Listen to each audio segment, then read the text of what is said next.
Change is happening all around, every year, week and day. Change can make history and influence the future. Who inspires you to create change?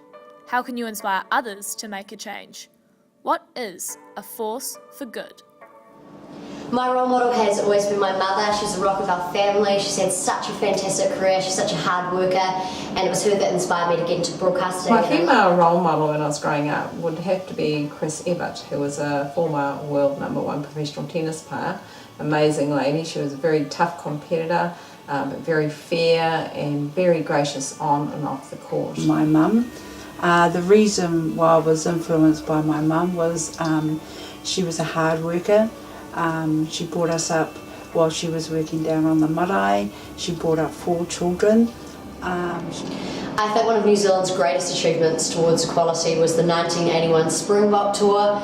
I think New Zealanders really found a voice for what mattered, which of course is equality. We stormed onto the field protesting. It happened in 1981 when a woman called Anne Barry became New Zealand's first female firefighter, and that was a giant leap forward for New Zealand in terms of equality. Coming up to 120 years with regards to women voting is a milestone, so this coming Thursday, all good for our women. New Zealand's greatest achievement towards equality, in my eyes, would have to be making education more accessible to women. There's a lot more women now going into professions like the medical profession, engineering, and a lot of areas where are normally male-dominated.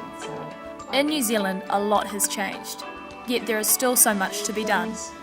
Poverty to me is a child being sick and not being able to get that child to the doctors. We do a lot of events. We quite often go to poor areas of town, and you'll see how excited some kids get to receive a free sausage from our sausage sizzle, when to us it's just a free snack. Poverty in New Zealand is definitely children going to school without breakfast, children going to school without lunch, and even going to school without shoes. And not just financial poverty, emotional poverty, people who can't deal with day-to-day life. It all swells up, and for me, the face of every little child who has died, and there have been a lot, they are the face of poverty in New Zealand in every way.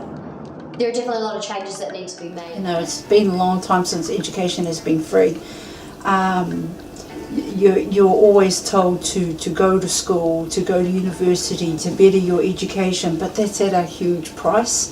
And for me, milk, butter, just the basics need to be made a lot cheaper and more accessible for families. I think we need, as a community, to take more responsibility, and I think that we need to concentrate rather on handing up, giving people a helping hand, showing them ways that they can take responsibility for their own lives. I will use my force for good. I will use my force for good. We can